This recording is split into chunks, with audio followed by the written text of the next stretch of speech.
Research shows that Americans may check their phones more than 200 times a day, which means there's a good chance you reached for yours within the last 5 minutes.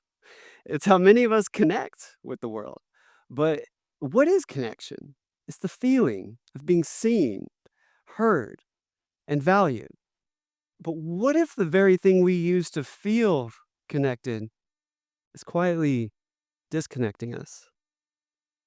Growing up, I struggled from a very young age with depression, dyslexia, anxiety, and obsessive compulsive disorder. I felt like I was molded to not be a happy person. I had trouble socializing. I've been struggling to feel connected for most of my life. And that struggle, it only intensified when I got to college. I remember I was sitting at the kitchen table one night, staring at my computer screen, studying for a final the next day. Nothing is sticking. I was scattered. I was restless. My mind was loud. And then I remembered something. Aha! A friend had given me a small, orange, oval shaped pill, prescription stimulant. He had told me it helped him concentrate. I didn't think much of it. I wasn't trying to escape anything, at least I thought. So I found the pill and I swallowed it. What I didn't understand then was that my whole life was about to change. 30 minutes goes by, all the lights in my brain turn on. The pills made me feel more confident, more focused, more energized. I studied for hours. I also got zero sleep that night. I showed up to the exam exhausted. I don't remember the grade I got in the final, but I do know this. The real addiction crisis I was facing was not about substances. It was about disconnection from my community, from the people I love, and most importantly, disconnection from my heart. Research reminds us that addiction is not a defect. It's the brain's reward system doing exactly as it was designed to do. Move towards what feels good, which might explain why many of us repeatedly reach for things that promise instant relief. For some, it's the scrolling rectangle. For me, it was substances. And for a decade, I used drugs in a desperate attempt to feel connected. But chasing connection in all the wrong places only led me further away from myself until I learned what real connection demands. Modern neuroscience often describes addiction as the progressive narrowing of what the brain experiences as rewarding. Individuals experience the pleasurable effects of substance use due to a surge in dopamine. Dopamine is one of the brain's natural feel-good hormones. Now, this flood in dopamine creates a powerful reinforcement, making the use of substances feel highly rewarding. Eventually, with repeated exposure, the brain becomes less responsive, requiring higher and higher and higher doses to achieve the same effect. That's exactly what happened to me. Over time, the pills lost their potency. One pill didn't do it for me anymore.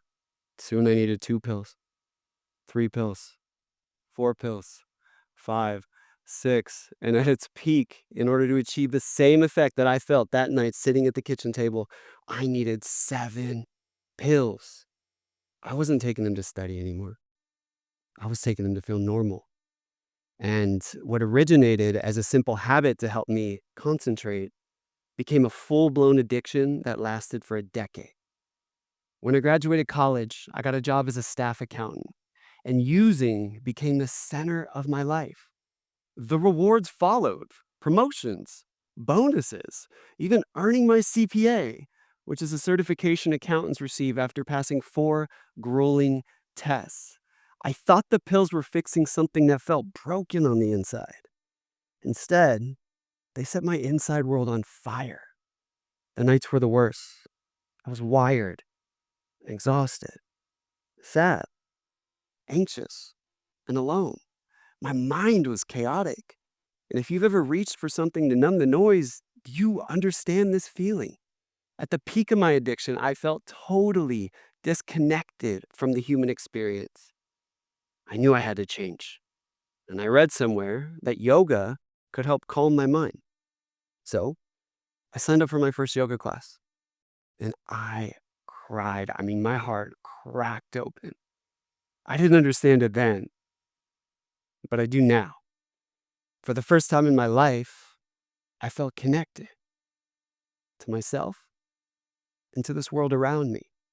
And that connection stoked a fire inside of me, and it fueled this desire to start teaching yoga so that I could serve, so that I could share this gift, this feeling with the world. So I auditioned to become a yoga teacher. My first two auditions, I came in high on stimulants. I panicked. I couldn't get words out of my mouth. I failed. The third audition, I tried something different. I showed up sober, and I crushed it. And that's when I realized that I could communicate and connect far better without the drugs. And that terrified me because for a decade, I associated every win in my life with using. So I started asking myself some really scary questions. Who am I without these pills? Will I still be able to perform? Will I still be able to focus? I was willing to find out. The recovery wasn't linear. Over the span of 3 years, I relapsed more than 50 times. But each time, I got back up and I kept going because I had faith that there were brighter days ahead. Today, I'm 6 years sober, which means that I get to be fully present for moments I once would have sped right past. Through this journey, I've learned that stimulation is rarely a substitute for connection. But how do we come back to connection when life pulls us away? 3 actions saved my life. I offer this not as a prescription, not as medical advice, but as parts of my story in hope that this will help you. Number 1, let people see you. Vulnerability is a superpower. For years, I hid behind substances, performance, athletics, ambition, accolades, awards, but my healing didn't start until I let people see me. Not the polished me, not the put together me, the honest, real, raw me. That's what I'm doing right now. Standing here, letting you see the real me. Number 2, ask for help. I believe that all of us are going through something. And here's the paradox. We live in the most technologically connected time in human history. Almost 75% of the world's population is online.